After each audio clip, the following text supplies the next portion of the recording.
Il y a des saisons où Dieu appelle plus profondément, pas seulement à prier, mais à se mettre à part, pas seulement à croire, mais à se livrer totalement. La consécration n'est pas une émotion passagère, ce n'est pas un moment intense à l'église, c'est une décision radicale. Comme l'a écrit A.W. Tozer dans The Pursuit of God, Dieu cherche des hommes et des femmes entièrement à lui. Et si aujourd'hui était ton jour, et si Dieu te disait « c'est par toi pour moi », bienvenue sur Piqûre spirituelle, la dose qui réveille ton feu intérieur.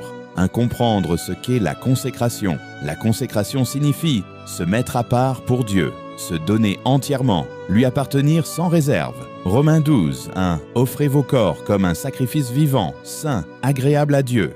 Un sacrifice vivant ne négocie pas, il s'abandonne. La consécration n'est pas d'abord extérieure, elle commence dans le cœur. 2. Les premières étapes pour entrer dans la consécration. 1. La repentance sincère. On ne peut pas se consacrer sans nettoyer l'autel.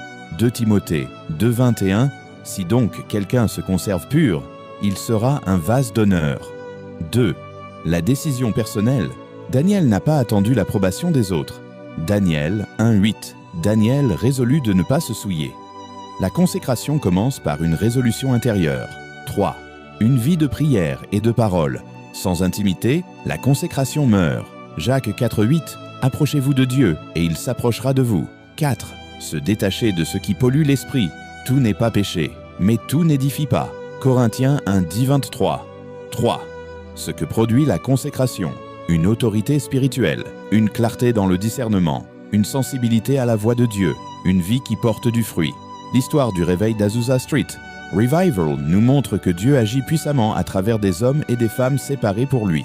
La consécration n'est pas pour les parfaits, elle est pour les disponibles. Dieu ne cherche pas des talents extraordinaires, il cherche des cœurs totalement livrés. Aujourd'hui, prends cette décision, mets-toi à part, coupe ce qui t'éloigne de Dieu, approfondis ton intimité et souviens-toi, la consécration précède toujours la manifestation. Si ce message t'a touché, abonne-toi à Piqûre spirituelle, partage cette piqûre divine et laisse Dieu faire de toi un instrument puissant.